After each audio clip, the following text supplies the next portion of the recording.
Welcome to the Happy Bones, Happy Life podcast. I'm Margie Bissinger, a physical therapist and integrative health coach, and I am your host and guide on our journey to discover the keys to stronger bones, more happiness, and the secrets to live your best life ever. From nutrition to stress, from exercise to happiness, you will gain revolutionary insights from our leading experts. It is time for you to discover the health and happiness you deserve. Hey, Margie here. And today we have a very important topic for people of all ages: eating disorders and addictive eating behaviors and our bones. And the insights from this talk really apply to everyone. But I'm so excited because our expert today is Mindy Gorman-Plutzer, who has 23 years of experience with nutritional counseling, focusing on eating disorders. She's a functional nutrition and lifestyle practitioner, integrative health coach, and certified eating psychology coach. But Mindy takes a unique functional approach to helping people with any type of disordered and addictive eating behaviors. And she's the author of The Freedom Promise, the 7 steps to stop fearing what food will do to you and start embracing what it can do for you. And in today's interview, Mindy shares so much important insight, and she'll teach us the 7 steps to helping any type of disordered eating. Welcome, Mindy. I am so excited to have you here. You and I have been colleagues and friends for such a long time, and we've been talking about this. I've been really wanting you to talk to my listeners, and finally, the day is here. So I'm so thrilled because you bring such an amazing expertise that I think can really help people in this community. Because the truth is, we like to get to the root cause of osteoporosis and bone loss. And eating disorders is one of those causes that's often overlooked.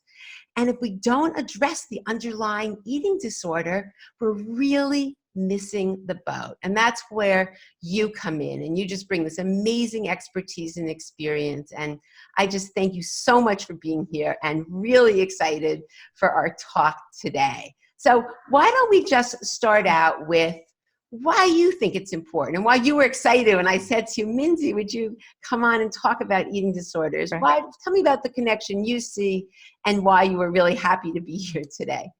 Absolutely. Well, first of all, I have to say that I am so thrilled to be here to support you in this endeavor. I've been involved since the inception and the conception, and here we are watching you give birth to this fabulous baby. And I could not be more proud of you or happy to be here to support you. Oh, well, thank you. That's so sweet. I feel the same way. Mindy and I are the mutual admiration society for each other, because I feel the same way about you. Thank you. So, to our talk today. Yes, we're going to speak to the challenges of eating disorders, as osteoporosis is often seen in those struggling, and it's actually even used to assess for eating disorders when there is maybe a suggestion of bone loss. So it's really, really a huge part of the total picture. But what's important to note, and I want to say this in the very beginning, Margie, Sure. is as you've referred to root causes, the root causes of eating disorders are multifaceted. There's a genetic component that very few people are aware of. It's been said that 60 to 85% of eating disorders are rooted in genetics. That's a big number. That really is. Yes, right? There's research pointing to dysregulation of hunger hormones and brain chemistry. So that's the biology that speaks to the root cause. Now, our purpose today is to address the symptoms and the consequences of eating disorders, the symptoms being the behaviors, the disconnect from the body in an effort to control or not to feel. But the consequences are the physical issues that arise, with osteoporosis, as we've said, being one. And that's when biology becomes our biography. So today, I'd like to back it up a little bit and hopefully help our listeners connect the dots and see what they can do if they're struggling, or how they can offer support to a loved one who might be struggling as well. Oh, I love that, Mindy. That's just really terrific. And you have this amazing program. Mindy also wrote this book that I have here that I treasure, and really has so many great steps, and referred so many people to it, the Freedom Promise. But in that are your steps and your philosophy. But why don't you just tell us about what inspired you to put this type of program together and create this Freedom Promise? Okay, well, let me tell you a little bit about the Freedom Promise itself, and then I'm really happy to share what inspired it. Great. The Freedom Promise is the name of my practice, and it's devoted to basically eating disorder recovery. I see women and men who struggle with confusion, sometimes fear and anxiety relating to their relationship with food and their bodies. And I want to add at this point that today there is so much emotionally driven conversation about how we think about our bodies. And my personal and professional experience has taught me, particularly with the clients I see, that it's often easier to leave our bodies, to disconnect, as it's easier than feeling the anxiety and fear that can all too often be buried within us. And that's what comes up in my practice. So the people I see have been diagnosed with and treated for anorexia, bulimia, or binge eating disorder. Others are simply misinformed and reacting to societal and cultural messages to eat this, not that. But most are challenged with physical symptoms resulting from many years of engagement in disordered behaviors. And osteoporosis is a serious consequence of such challenges. And yes, men are vulnerable to osteoporosis. It shows up in the athlete that's challenged with stress fractures, the chronic dieter who's been restricting calories and nutrients for years, as well as the midlife woman who's taken on the role of caregiver and puts her need for exercise and nutrient-dense food on the back burner. And I'm sure any of these scenarios resonate with those of us who are listening today. Unfortunately, I'm sure they do. This is a story that we all hear all the time, and yes, people don't realize, as you're saying, the consequences. So thank you. Exactly. So what are the contributing factors to osteoporosis? As you mentioned earlier, malnutrition, malabsorption. But then there's the stress piece that comes from the chronic state of fight or flight due to both the physiology and the psychology of the eating disorders, right?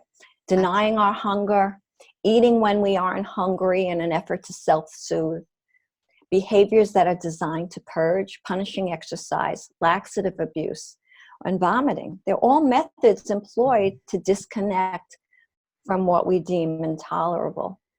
So it's important to remember as we go forward, and this really can apply to many of us, disordered or not, our relationship with food is a mirror for our relationship to life, how we treat ourselves, and basically what we believe we're worthy of. My message today is that we can learn to honor our bodies and connect to the exquisite wisdom that wants us to be whole. And while what we eat is vitally important to our health, our mood, and yes, our bones, we need to look at our behavior, the experience that we bring with us to the table that where our meals are served, and the table of life. We've got to develop an awareness that allows us to facilitate the changes that basically empower us to make the choices regarding what we're eating. Mindy, that's so beautiful. I love how you put that, because we all every day need to do that, but that was just put in such a absolutely beautiful, beautiful way. So thank you. I want to take that a step further. That we, in a sense, when we do what I've just described, we're coming home to our bodies. We connect. We truly find that welcome mat, the door to a sense of soulful wholeness that really is always open if we would just allow ourselves to see it. And with this realization and a loyalty to all we desire, comes a life centered in love, joy, and freedom. And I know, Margie, that this speaks to so much of what you teach in your happiness work. This is true. This is ringing to, this is fantastic. Exactly. So how was I inspired to create the Freedom Promise? I'm very happy to share my story and to let our listeners know that for the greater part of my adult life, my relationship to and behavior with food reflected a fear of what food would do to me. I bounced between extreme restricting, compulsive eating, and sadly consistent purging. I judged my self-worth and attractiveness by the size of my thighs, the size of my clothes. I was never satisfied with the number on the scale, nor the image in the mirror. And these behaviors, as well as the beliefs about how small I desired my body to be, stayed with me through decades of my life, during which I could have been experiencing wondrous growth and self-empowerment. The bottom came for me when my disordered beliefs and behaviors morphed into a full-blown eating disorder. The consequences that ensued had a terribly profound effect on my then teenage daughters, my marriage, and my health. So much so that some of those health challenges remain with me today. I developed irritable bowel syndrome, various digestive disorders within that umbrella, blood sugar instability, and yes, osteopenia that has now, in my early 60s, become full-blown osteoporosis. I was, as I described earlier, totally detached and disconnected from my body. I was stuck in my thoughts and beliefs. I had suppressed my hunger so well for so long, thinking that it was something I could will away. My appetite both scared me and exhilarated me. It scared me because I felt if I gave into it, I would lose control. And the exhilaration came as I mastered ignoring what was a natural part of living. I needed to learn to understand what I was really hungry for and how to give myself what I needed most. A reframe and reconnect to what was there all the time. That unconditional love for myself, if I would only see the welcome mat before that door. So ultimately, finding acceptance, compassion, patience, and practice, the cloud lifted. One day I forgot to weigh myself. Another, I left the house without studying how my pants fit. Another time, I ate something deviant to my current diet plan, and it did not derail me into a binge. I slowly started to connect to what I refer to as a sacred space within myself, where there's that love and forgiveness, and I accepted appetite as life, and I agreed to be an active participant in this blessed life that I had been given. So in my early 50s, I became a board-certified health coach, blessedly meeting you. Yay! Right? I went on to receive additional certifications in eating psychology and functional nutrition and lifestyle practice. And so the journey back from my lowest point is the foundation for the Freedom Promise. My system of strategies, the steps for helping those in need find freedom and peace in their food choices, their bodies, their lives, all the while addressing the symptoms that are calling for attention. So these steps in their entirety are laid out in the book that you so generously showed our audience, The Freedom Promise. 7 steps to stop fearing what food will do to you and start embracing what it can do for you.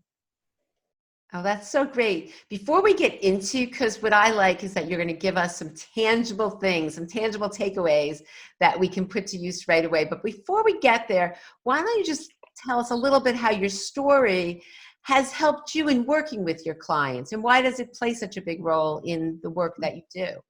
Yes, story is definitely prominent in my process. My story allows for leading with empathy and credibility. I willingly share it so that my clients know I've been where they are. Yet I always honor the story that's uniquely theirs. But with that said, while we honor the story that got us to where we are today, we have to realize that there may be distorted and dysfunctional messages tied to that story.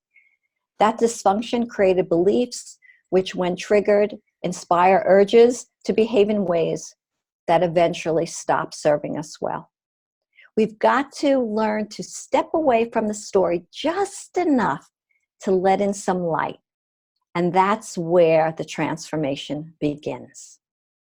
Oh, I love that. That is just really, really beautiful, because you really have a point. If we're the victim, if we keep that role of victim in our story, we really are unable to move forward. So I love the way you put that about letting the light in. Yeah, and it comes from honoring what got us here today. You know, I find that people, particularly my clients who are struggling with eating disorders, bring such guilt and shame with them because of their behaviors. They feel damaged, they feel dirty. And when we can understand that the strategies that we've used that we employ basically to get us through what we fear to be intolerable is survival, we can honor that. And only when we come to that place of compassion for ourselves can we let go. And we let go most successfully when we let go lovingly. That's so true and so well said. So now, why don't we just get into some of your steps, because it's really a great system that you've put together, and it works. It really does. And even what I like about it, it doesn't have to be someone with a full-blown eating disorder, even Exactly. mild. That's what I like. And as you discuss that, I'm sure people are going to see different areas. So really any level of disordered eating, if that's what we call it, or a lot of people think this is just normal behavior, can be improved with some of these steps. So why don't you go ahead and share some of your great wisdom with us? Absolutely. Well, the steps emerged as I put the ideas, the knowledge, and my then newly acquired wisdom to paper. And I still get really excited and a bit amazed at how one flows into the other and how they come together so synergistically. Each of the steps starts with a letter that together spells freedom. So I'll go through them for you. F stands for find the love, feel your feelings, find your enough. And this has to do with gratitude. And I'm going to go into detail after I list these steps, so just stay tuned. Great. The R in freedom stands for relax. That step talks about stress, the science of stress, and how it is so counterintuitive to our well-being. The first E in freedom is for eat when you're hungry, stop when you've had enough. And I'm going to go into a little detail about that in a little while. The second E stands for eat mindfully, bringing mindfulness to the table.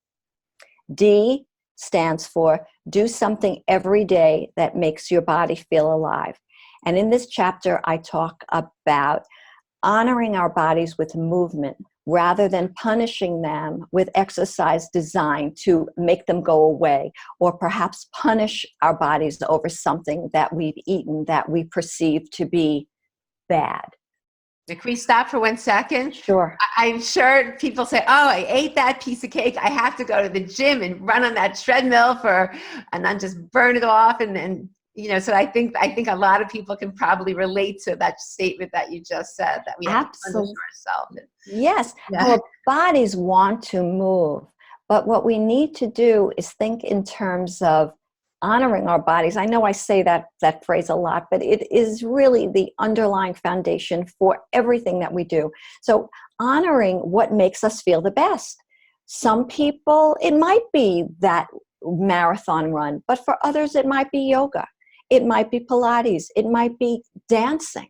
It might be swimming. It might be something totally unrelated to the gym.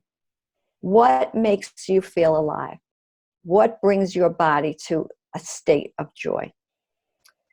And to your point of having to go to the gym after that piece of cake, the stress induced by worrying about what that piece of cake is doing to you is more counterintuitive than what that piece of cake is actually doing to you. You know, I love that. And just to tie it into the bones, that the stress actually reduces the bone building cells. So there's a direct connection. So absolutely, Mindy, what you're talking Yeah. about. People are so worried about what they're eating and when the exercise, they don't realize that the stress itself plays a major negative impact. So that's a Yes, great. exactly. All right, so now on to the O. The O in freedom stands for only eat whole foods as often as you can. And in this step, we talk about the macronutrients, the essential nutrients, protein, fat, and carbohydrates. Fat is not a feeling, it's an essential nutrient. I talk about the energetics of food, how food makes us feel alive and wonderful. And when we eat food that's alive, we feel alive. I talk about the calorie myth, that calories in, calories out is old science. Eating less, exercising more is old science. And in terms of the whole foods, what my functional nutrition training has taught me is that if we're not honoring the gut with the right kind of food for our bodies, we're doing a terrible disservice. And we can talk more about that later, but a big part of eating disorder recovery is honoring the microbiome. And you want to just say what the microbiome, just in case Of any of our course. listeners Oh, you don't sure? totally Of course, understand I'm what the sorry. microbiome. Yes. No, that's okay. Basically, what I'm referring to is gut health, our digestive health. That functional nutrition has a tenet that food is medicine, but the most important thing for us to remember, particularly with choosing to eat in order to reverse a physical issue, is that it's not so much what we're eating, it's what our bodies are doing what we're eating. So you could have two people with identical digestive issues, say, or identical diagnoses. One may respond well and another might need a different protocol. So this is again where that connection to our body, that listening to what our bodies are calling for, is so important. It's a very big part of it, what we eat. It's how we eat, why we eat, when we eat, but what we eat. And then the M in freedom is make sure you surround yourself with what truly nourishes, the people, places, and things that make us feel whole. Because for the most part, what truly nourishes us is outside of the kitchen. Our relationships, our physical activity, a form of spirituality that speaks to us, and our purpose. And that's freedom. I so love that. It's just, and I love that M, because what I've seen, just to interject as a physical therapist, is that when we address those last issues, all of a sudden, neck pain goes away, back pain, so many of the physical issues that I used to work on so hard in physical therapy disappear. And so you really need that entire circle and all of those areas that you address, because it's amazing what you see but once you add that component, it's just that people really improve and life takes off. So that was so beautiful. No, yes, it's no question. There's a saying, the body keeps the score. Our bodies hold on to trauma. Our bodies hold on to memories. And very often, the symptoms that we're experiencing are a direct result of how we are reacting rather than responding to past story. Again, here's story. So true. Can you, Mindy, then maybe as you said, you would take a few of those. Yes. And give us some things, because I'm big into what are takeaways, because I like to start taking action right away, because so often and especially I know this book, I read this book, cover to cover, and you give some little tips, but that truly are so impactful and can really be life-changing. So if you can share some of those with our audience, that would be fantastic. All right, so let's start then with step one. All right, feel the love. That's all about gratitude, right? And then with the right mindset, we can truly face our feelings. And when we face our feelings in a truthful way, we can find our enough. So here we're talking about empowerment, we're talking about fear versus love, and returning to within. So the basis for this step is that when we lovingly transform our relationship with ourselves, we transform our relationship to everything else. I'm going to say that again. When we transform lovingly our relationship with ourselves, we transform our relationship to everything else. And it starts with story, our attachment to it, our definition of it, and how it defines us. So I'm going to ask our listeners, can you see your story with compassionate eyes and a full heart? Or are you carrying resentment and the beliefs of a dysfunctional message that became your story? Right? So our story is on one side of the bridge, and the solution, our life, how we want to live it, our desire is on the other side of the bridge. We have to be careful that we don't get stuck on that bridge. So this first step will introduce you to seeing that what we attach ourselves to, what drives compulsive and self-sabotaging behaviors, can be cleared away when we bring acceptance and compassion to the table. And I mean the table of life. I'm speaking metaphorically here. So it starts with gratitude. For living in gratitude allows for the acknowledgement of all we have, all we are right now, not what we're lacking or what we think we're not. So the freshly baked brownie, the bag of chips, even the glass of wine or new pair of shoes will never satisfy if we don't come from a place of consciousness for the abundance we're already surrounded with. Gratitude allows us to see the abundance for what it is, whether it be spiritual, social, or materialistic. Compassion and consciousness allow for that acceptance of who we are right now, and that's where we have to start. We can begin to feel whole. And while this step is the foundation for the journey to food freedom and freedom in whatever is keeping you stuck, it's also a goal for living a fully nourished life. And a great exercise for this is to start with a gratitude list. Every day, write 3, 5 things that you're grateful for right now. And you know what? Even if you're in a place that you're not happy with, you want to move away from, be grateful for the desire to be grateful. That's enough of a really good start. Yeah, I love that, because this, for those who haven't done this, this is so powerful. It's almost mind-boggling how powerful something so simple is, and just changing our perspective and how we're viewing things. So that's great, Mindy. I love that. Exactly. And then we can start facing our feelings, because so much of the fear is gone, right? Absolutely. Again, I'm going to ask our listeners, can you become curious and aware of those deeply held beliefs that may trigger reactions to a scenario that's emotionally charged? Don't be afraid of curiosity. Curiosity creates clarity. It creates direction. It allows for that deep knowing of where those feelings came from, how they morphed out of a belief system that was either handed to us or became the result of how we interpreted and experienced. I always share with my clients, when we look at these messages that they're carrying, to understand that the messages came from somebody who had those messages given to them as well. So that's how we find compassion for those messages. And we stop feeling victimized. So they need not be feared. We can discover that they're not rooted in truth. And then what happens is a huge reframe. We honor our story for all it's taught us. We put down the shame of past behaviors.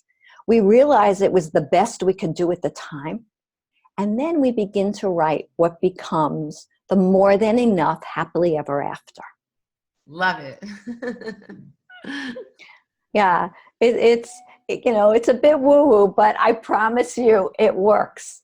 That's the beauty of it. It really does work. And not that it just makes you feel better, that all of a sudden your health significantly improves. It's just, that's what I love when we address these areas. Life takes off, and I see so many changes, physical changes, bones improve. It's just incredible. So Yes. keep Yes. going, because you're giving us such good information. Okay. I just want to say one thing that you made me think of, to that point, when we're carrying this burden, the burden of distorted messages, dysfunctional story, attachment to story that's no longer serving, and we let it go, our bodies lighten up. When our minds lighten up, when our spirit lightens up, our bodies lighten up. And even if you're struggling with a restrictive disorder, and maybe you need to put weight on, you still feel as though you're carrying a burden. And when you let go of that burden, believe it or not, your presence on this earth becomes expansive rather than contracting. It's really true. It's the most powerful out of everything I do. And I work with, nutrition, I work with exercise, I work with all sorts of things. But unless people get that freedom and let go, things just don't improve. They keep returning. So it's so freeing, and it's doable. That's the thing. It really, with the right tools, it's doable, and as you say, beyond life-changing. So that's why I'm really excited to talk about these things, because they're not often talked about. It's not something when it comes to see a nutritionist or a physical therapist, let's deal with, what's really beneath that. It's not typically discussed or brought up, but yet it really needs to be, because that could be what's limiting recovery. So I'm loving this. And what we're talking about is not so much about doing, it's really about more of an undoing. and that's when we create transformation. And what I love about the concept of transformation is that it's very empowering. And what I've learned from my own recovery, and what I want to inspire my clients with and impart to them, and frankly, anyone who will listen to me, because I'm on a mission to change the way we do recovery, is that empowerment is really the bottom line for sustainable recovery. Without it, there's no such thing as sustainable recovery. When we're disempowered, we can't move forward. There's no trust when we're disempowered. And in order to surpass the chains that bind us to any addictive behavior, to any behavior that we want to change, we need to feel trust in our bodies. We need to stop fearing what will be on the other side. And we need to feel powerful. Oh, I love this. Mindy, you just so beautiful words today. Okay. Why don't we continue with the steps? Okay, yes, okay. So now, being that we're talking about disordered eating, I want to talk about step 3. Eat when you're hungry and stop when you've had enough.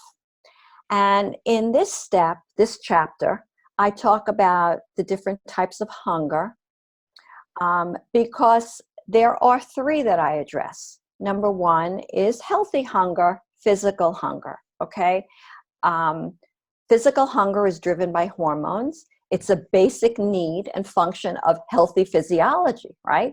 Physical hunger can be patient. It gives us time to assess what it is we need to eat, what feels right at the time.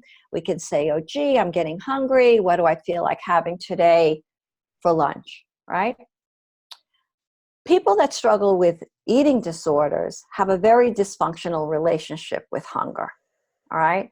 So there's the physical, there's the emotional, and then there's what I refer to as the toxic hunger. And understanding each is necessary in order to develop that healthy relationship with food and ourselves, our bodies.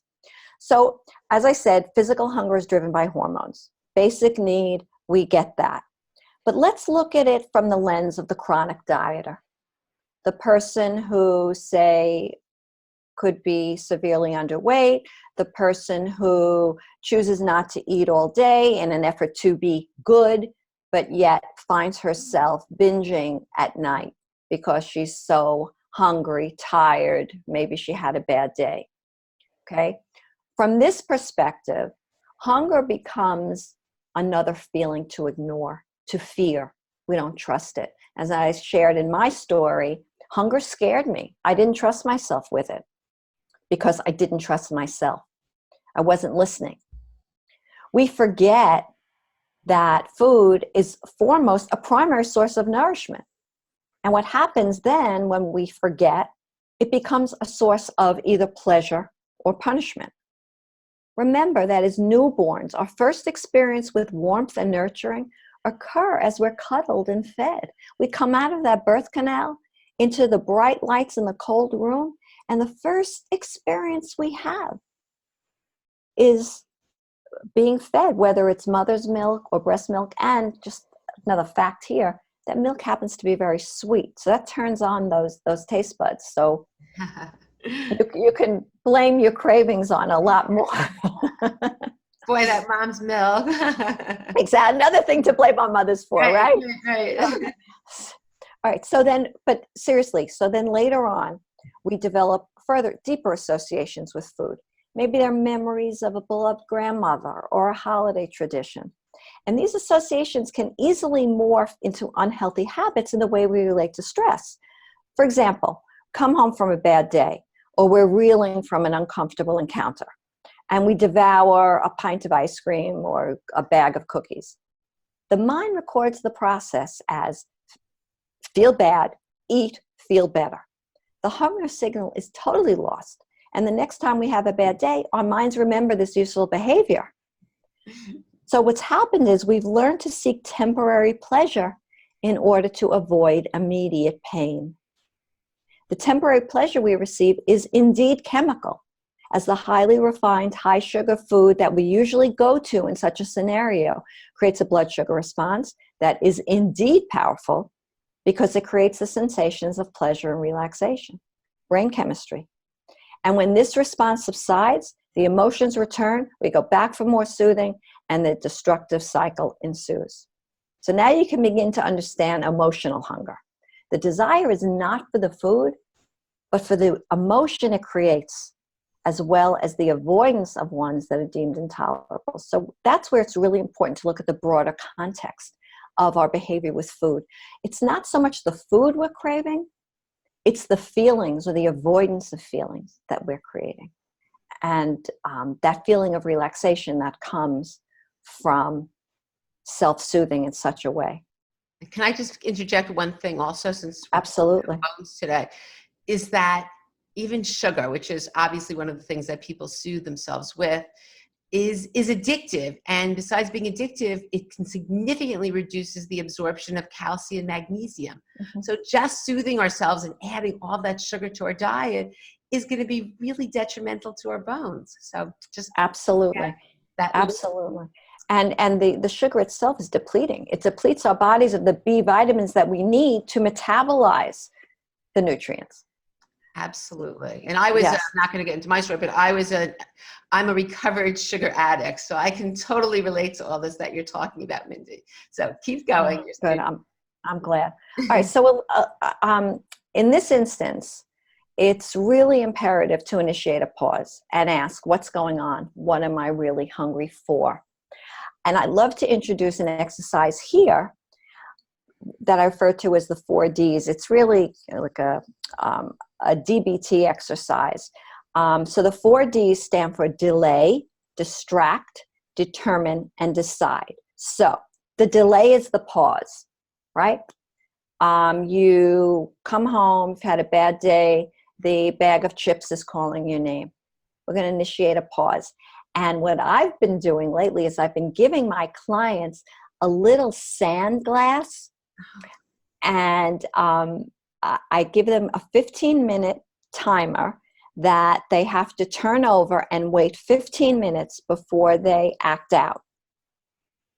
Great. And in that time, they distract. So they might call a friend, they might text me, they might make a cup of tea, take a bath, do something that distracts them from what's going on and from the immediate need for soothing. In that time, they can then determine what I'm really hungry for. Am I hungry? Am I angry? Am I lonely? Am I tired? Am I bored? Am I stressed? Known as halt the BS. And then, once you've made that determination, you can decide. Am I physically hungry? What's the best thing for me to eat at this time? Am I not? What am I really hungry for? And how am I going to nourish myself in a way that is not self-destructive to my goals and to my well-being? Oh, I love that. That's really terrific. And I can see that, how that really can help someone. Absolutely. Keeping in mind that emotional hunger must be satisfied immediately, whereas physical hunger can be addressed in appropriate time. And another thing to remember is that when you're eating to satisfy that healthy hunger, you're more likely to stop when appropriately full. You know when you're satisfied. When clients say to me, and I just had someone say to me this morning, I wanted something more. She had just finished a meal. And I said, you wanted something. You wanted something more. It wasn't something more to eat. We talk about deprivation especially when it comes to, structured food plans. We might maybe suggest somebody goes on a diet. Talk about the meaning of deprivation. Self-indulgence in an effort not to feel deprived only serves to deprive us of being who we want to be. Great. So, and then I mentioned toxic hunger. This is a good one. This is what really makes my hair stand on edge. Toxic hunger is what occurs as a result of the food industry spending millions, if not billions of dollars, concocting combinations of poor quality sugars, salts, and fats to make sure that we truly can't eat just one. So toxic. No one does that, Mindy. I'm just teasing. Right. So toxic hunger is basically the withdrawal from those foods and wanting more. Really not being able to stop, and it's not your fault. The idea is to go back to step 6, only eating whole foods as often as you can. We want to eat food, not products. So I'll leave that there and let you decide. Step 7 is the final step. And I'd like to use this as the end of what the steps mean. Make sure you're surrounded by what truly nourishes. And let's talk about the definition of nourish, right? So obviously we think of nourishment, the first thing we think of is being sustained with food. But to be nourished really means to have supplied your body with what's necessary for life, health, and growth. To be nourished is to be cherished. It's to be fostered. It's to be kept alive, to be strengthened, to be built up and promoted. We can find that outside of the kitchen, right? We're nourished by so much more than the food on our plates, right?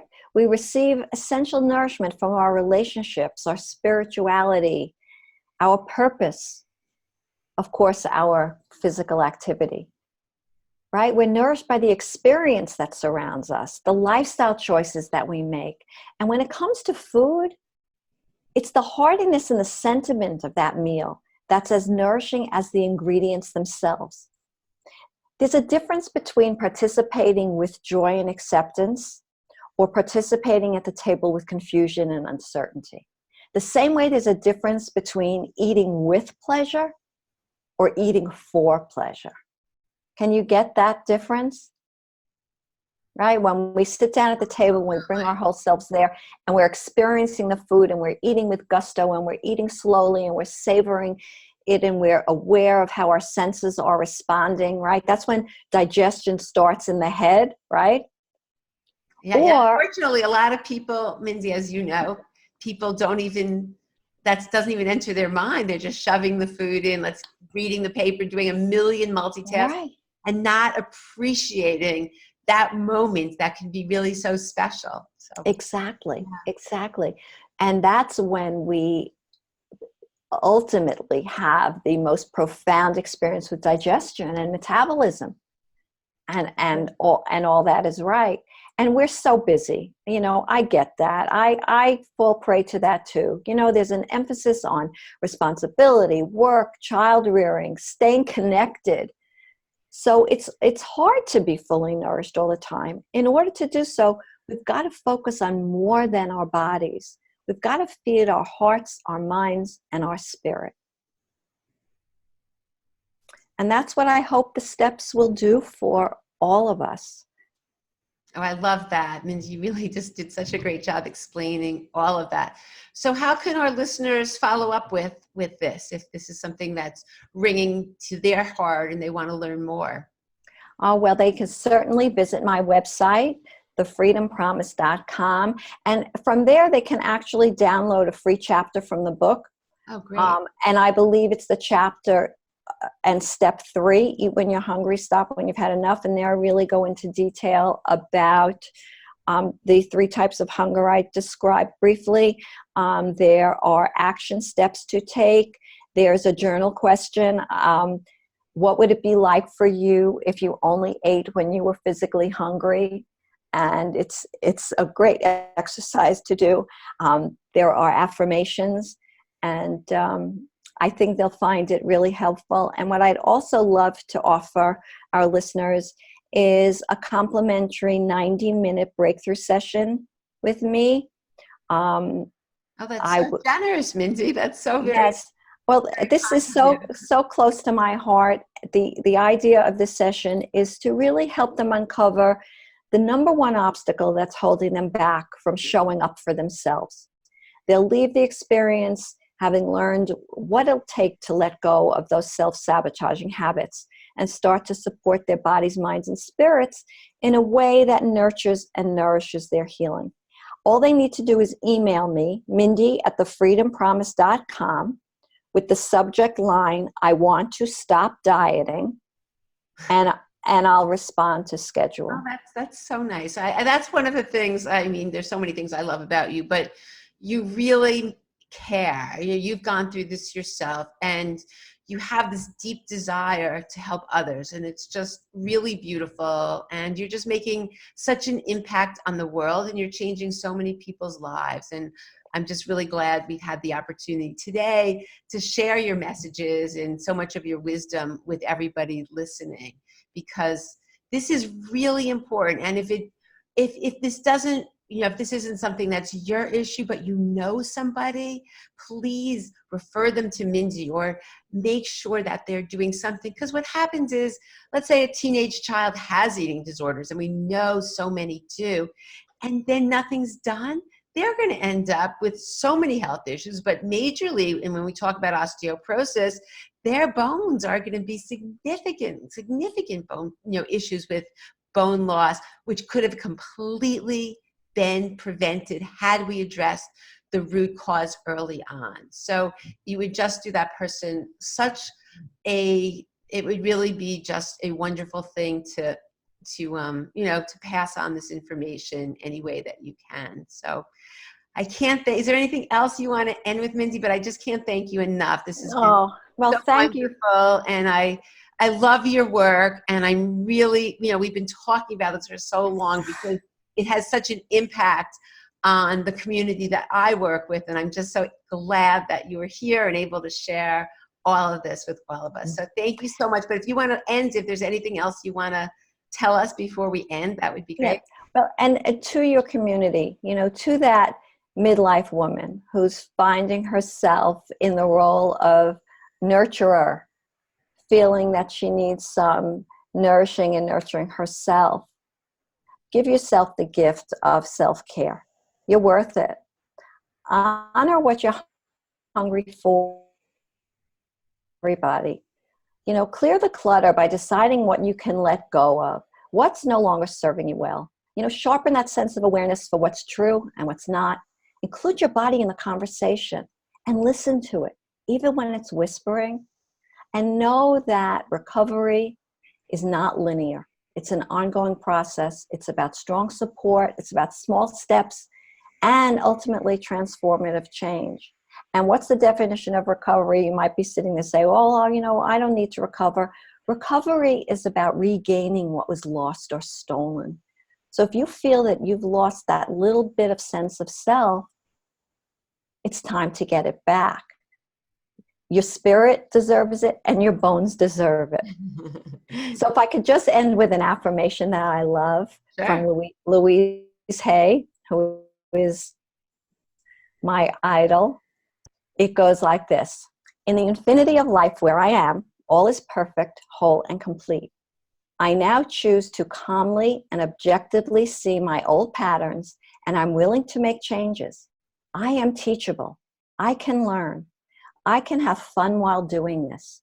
I choose to react as though I have found a treasure when discovering something else to release.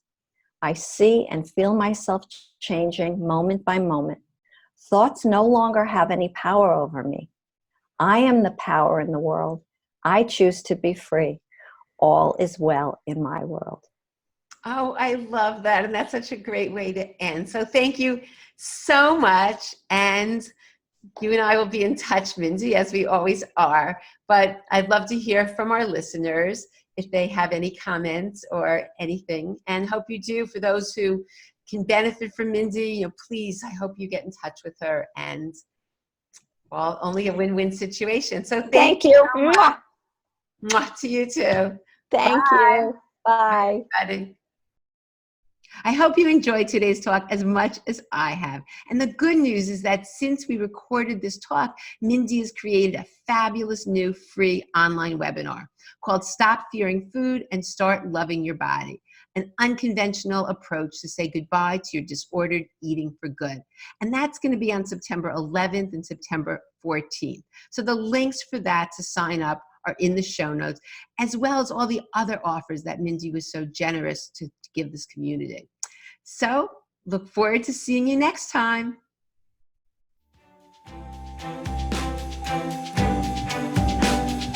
Thank you for listening to this episode of the Happy Bones, Happy Life podcast. If you enjoyed this show, please subscribe on your favorite listening app so that you don't miss any amazing insights on upcoming episodes. And until next time, continue to live your best life ever. See you soon.